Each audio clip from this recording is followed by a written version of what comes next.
Welcome to Knowledge Frontiers. I'm Dave Kelly, and my guest today is Dr. Christine Whitcraft. Today we're going to be talking about the Master of Science in Sustainability, Management, and Policy, a new program here at Cal State Long Beach. Welcome, Christine, and thank you for joining us on Knowledge Frontiers. Thanks for hosting me today. Sure. Well, let's get started by talking about the purpose of this particular master's program.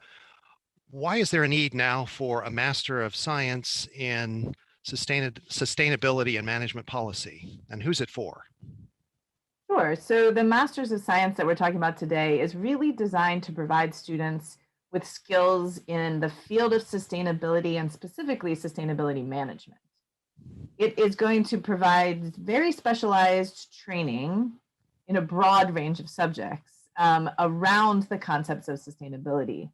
So we want students to be able to apply the concepts of sustainability, which we'll talk a little bit later about, in both the organizations they may already be working in or in the regulatory environment.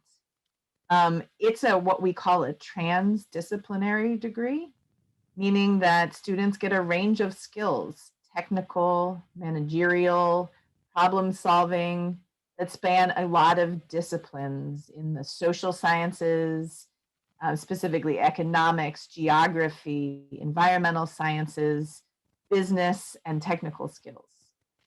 And I see that I'm sorry, I just wanted to clarify that I think we have about 4 different colleges at the university involved in this particular program, which highlights the point you were making about the transdisciplinary learning that's going to go on here. And so we have College of Business, and we have College of Natural Sciences and Mathematics. We have the College of Liberal Arts, and then also the College of Professional and International Education, all bringing this together. So that tells us right there that it is very transdisciplinary, and it's transcendent in terms of going across all of those areas that you've already mentioned.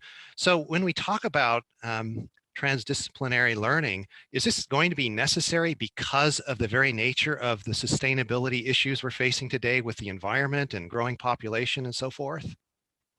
Exactly. Sustainability is a pretty complex concept, but at the core of it, it is the idea that we need to meld together different fields: environmental health, social equity, and economic vitality. And those skill sets are going to be needed to address the large-scale environmental challenges that we have facing the world today. No field can tackle that alone. And we hope that this master's degree really starts to span those different disciplines with both theory and application. And you've mentioned skill sets and skill areas that will be developed by the students that are in this master's program. Could we talk a little bit more about those skill sets and skill areas? How would you identify those? Well, at the base level, we want students to be able to define sustainability principles and practices within the professional setting. We also then want them to learn how to apply those.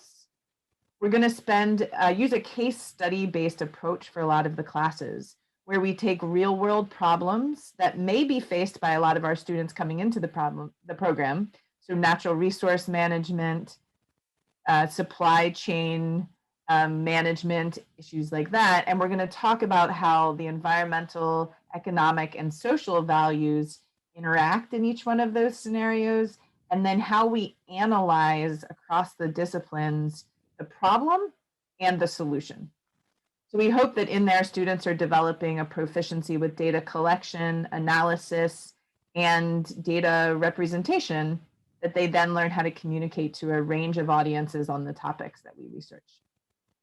I like to think of this as another example of the chicken or the egg concept. I mean, what comes first, the academic study or the need in the real world or in the business world? So what do you think? Is it really kind of hard to separate whether it's more a need right now in the business world or more a need to educate people so they'll be ready when all of these principles are put into practice?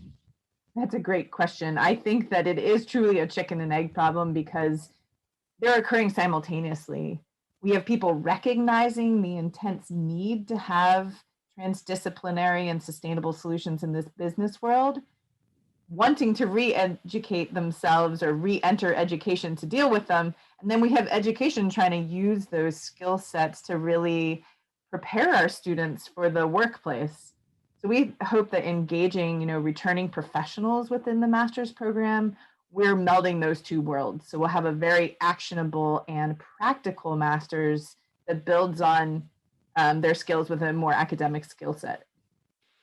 Which aspect, if you could name one or two or maybe three aspects of the program, are you the most optimistic about in terms of how it will really have an impact and will really help the graduates of this program in the future?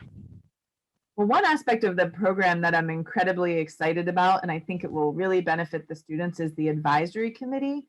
So we have a professional advisory committee that includes members from across the disciplines. We have representatives from government, from the Port of Long Beach, from private business, as well as sustainability professionals from the university and various companies. So that advisory committee brings a wealth of knowledge and current issues to the program.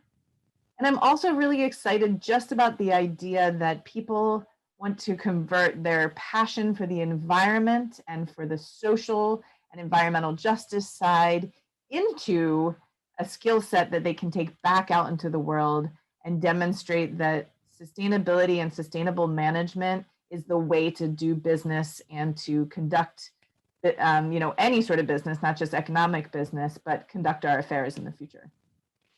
And if you were looking ahead in the future, a few years down the road, what would you consider to be the measurement of success or the benchmark of success for this program that you'd like to reach? And how will we know when we get there?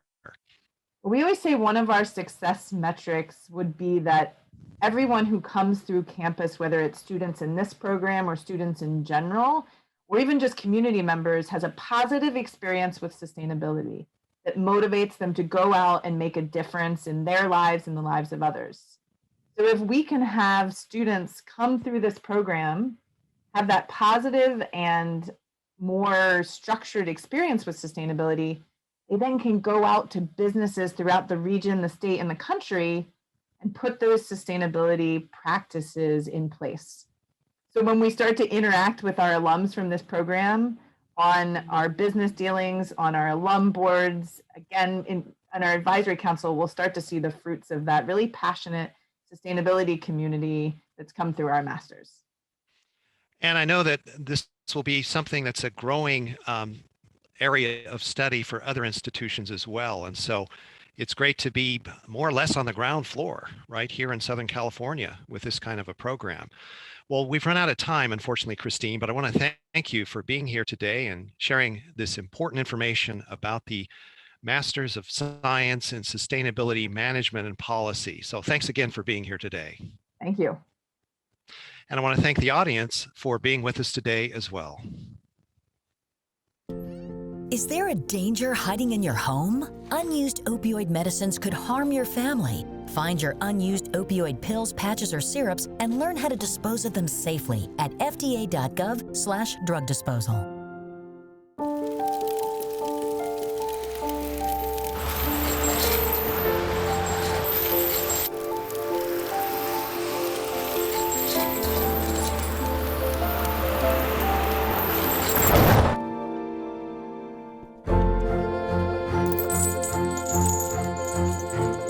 Did you know dragging chains can spark a wildfire?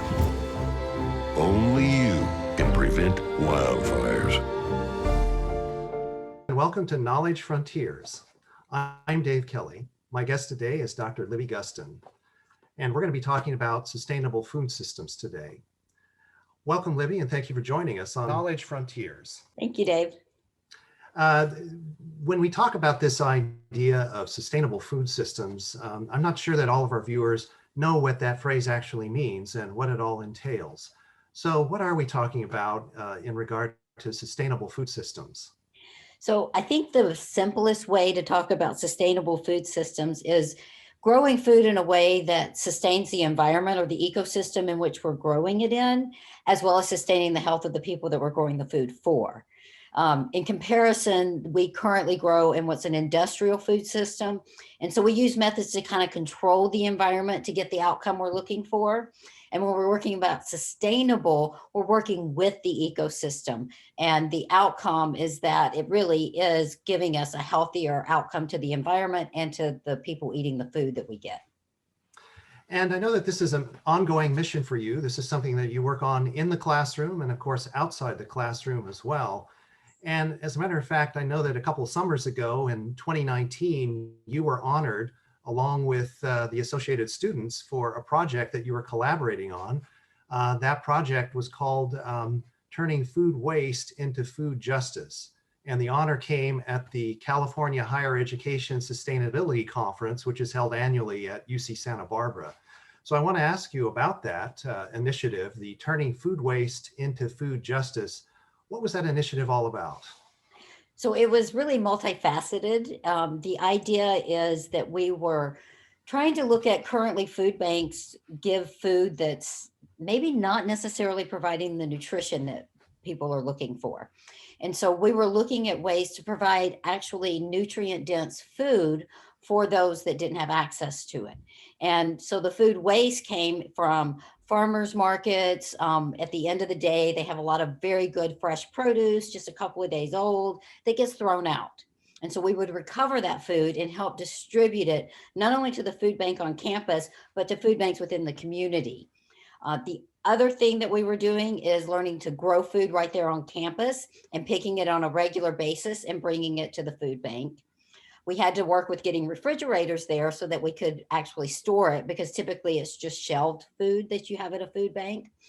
And so once we got that in place, we were able to bring fresh produce, also teaching the people that come in and what to do with that food. You know, a lot of times people aren't sure. They see a whole head of lettuce or broccoli and they're like, well, what do I do with this? And so we're also teaching them how to use that food. So those were some of the things we were doing in terms of turning that stuff into something that actually provides nutrients to the community and to the students on campus.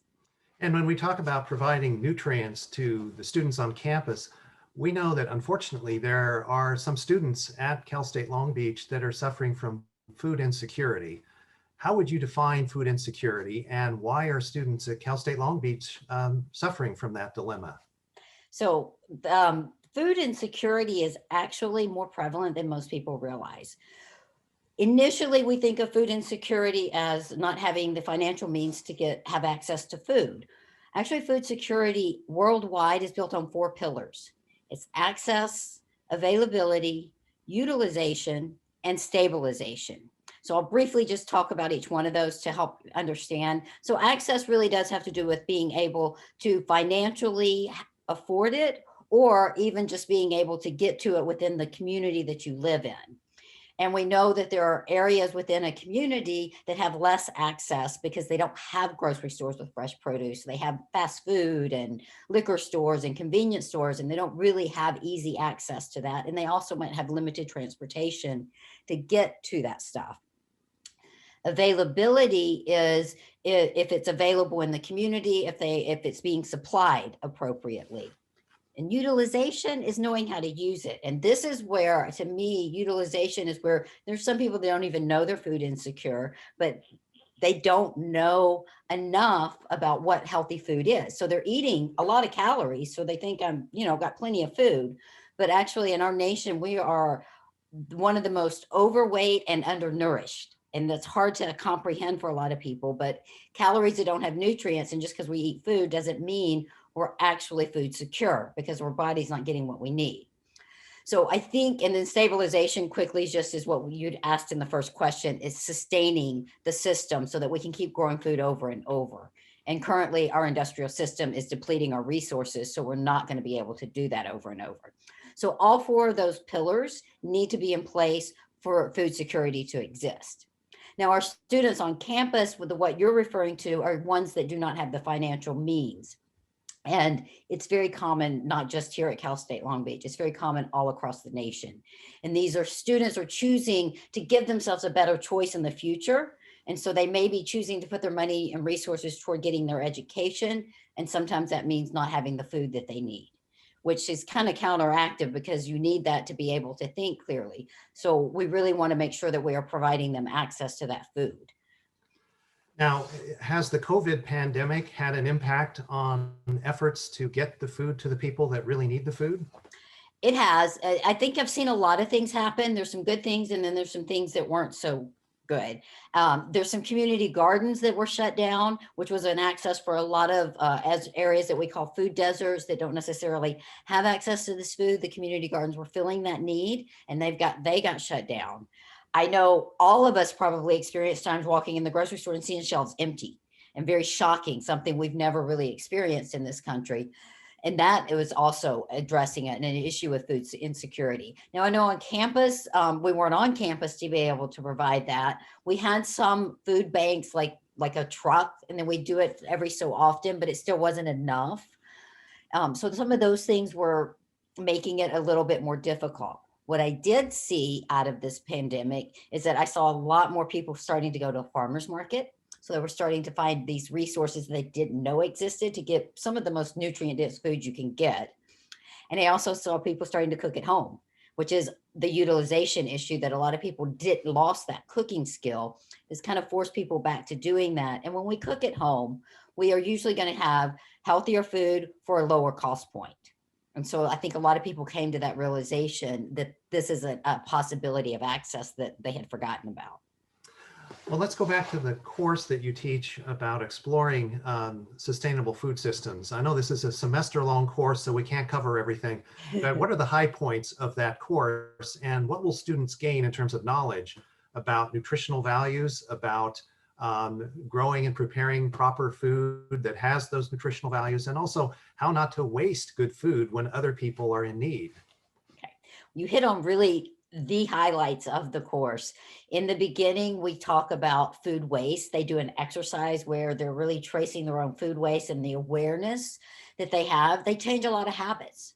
They change buying in bulk so that they are not wasting food. They change the way they keep track of the food that they're doing. They also learn that they can share food with others if they have too much. So I really see a big shift in the food waste aspect of my students. They become way more aware, and awareness is the first step. And then the second thing that they become aware of is that some of the foods that they thought were healthy may not actually be healthy. It's really hard to navigate our food system. And so what they're learning over time is how to navigate our food system to access healthy food. They share it with their families, they share it with their friends. Some of them choose a career path in that direction based on what they've learned in the class. We take recipes that they really like, we redesign them with just putting in the same ingredients, but healthy sourcing for those ingredients so that if they do make them, they have access to nutrients as they're making the recipes. I think we have to wrap up here because we're running out of time on this very short segment. But Wow. one last question, and that is, hunger is a global crisis. It's not just something we see here locally. And if we put these concepts together of sustainable food systems, is that the best way that we can restore the balance of the planet and also address the hunger issue a little bit more effectively? And if so, what's the next step? So I think that awareness is really the most important thing, because I see that in my class. As students become aware, they change their habits, they change their family's habits. And I'd say the one thing that can change everything is if everybody realizes all of our food should be grown in living soil. If that soil is alive, it addresses some of the climate issue changes, some of the sustainability issues around the planet, as well as providing us with the most nutrient-dense food we can have. So awareness of that and choices in our purchase decisions make the changes. Well, unfortunately, we have run out of time, but I want to thank you for being here today. And I want to thank the audience for joining us on Knowledge Frontiers. Thank you, Dave. What to expect when you're expecting a teenager. Today we're talking about how to wake up your teen, and this works literally every time.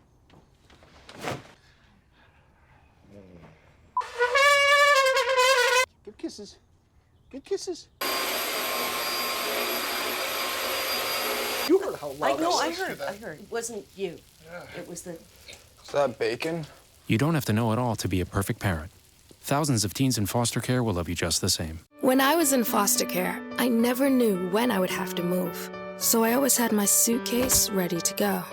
Then one day I was adopted. My new parents opened their hearts and home to me. My parents cook my favorite breakfast for me every morning. My parents take me on trips I never thought I would go on. They gave me a home and an even better reason to use that suitcase. My parents aren't perfect, but they're perfect for me. Hello and welcome to Knowledge Frontiers. I'm Dave Kelly. My guest today is Dr. Tom OBrien. Dr. OBrien is the Executive Director of the Center for International Trade and Transportation. Today we're going to talk about the evolving nature of the trade and transportation workforce, as well as the impact of the COVID-19 pandemic on the supply chain. Welcome, Tom, and thanks for joining us today. Dave, thank you for having me. Well, let's go ahead and dive right into this study about the evolution of the workforce in goods movement. I know that your center has been doing some extensive research about that evolution, and this, of course, predates the pandemic. And one of the things that's really driving the changes in the workforce and the preparation and training of future members of the workforce is the fact that we have such stringent and aggressive air quality mandates here in California. These are mandates that are trying to eliminate greenhouse gases as quickly and as soon as possible. And the most aggressive one requires elimination of all emissions, meaning zero emissions by 2030. So what has the research been showing your center about the impact on the workforce from these mandates? Well, you're exactly right. The workforce across the board, across the economy, has been undergoing changes, rapid acceleration through the use of new technology. But in California, I think what we're seeing in the logistics sector and the supply chain sector is actually reflective of workforce trends writ on a larger scale, which is the interdisciplinary nature of work that's coming down the pike. You reference the zero emission mandates coming down. What that means is that the people who are engaged in moving goods, whether it's entry level, mid-level, or at advanced level, have to understand not only freight systems, but energy systems as well. It's creating a new demand for workers that are able to talk the language of public utilities commissions, the life cycle of batteries, in addition to moving cargo. And that has entailed a whole new shift in the way people think about how the marine terminals operate. And we've seen the automation that's coming in, and that's also part of that evolution as well. I want to transition now to talk about the pandemic and the impact it has had on the supply chain over the past year. And we know that when the pandemic started about a year ago in March of 2020, there was an immediate impact because factories were shutting down in China, ship sailings were being canceled. We had something over 100, I think it was 104 ship sailings that were canceled between March and June of last year. Right. Big impact on consumers, a lot of shortages. But then things turned around in July, and we had a dramatic increase in sailings. Factories reopened in China, and consumer demand was way up. Some of that was pent-up demand. Some of it was stimulated by the stimulus. And we've stayed at a high level of demand to the point where there aren't even enough shipping containers. So what's going on with the shipping containers? And of course, we should also mention that shipping rates for those shippers are sky high now.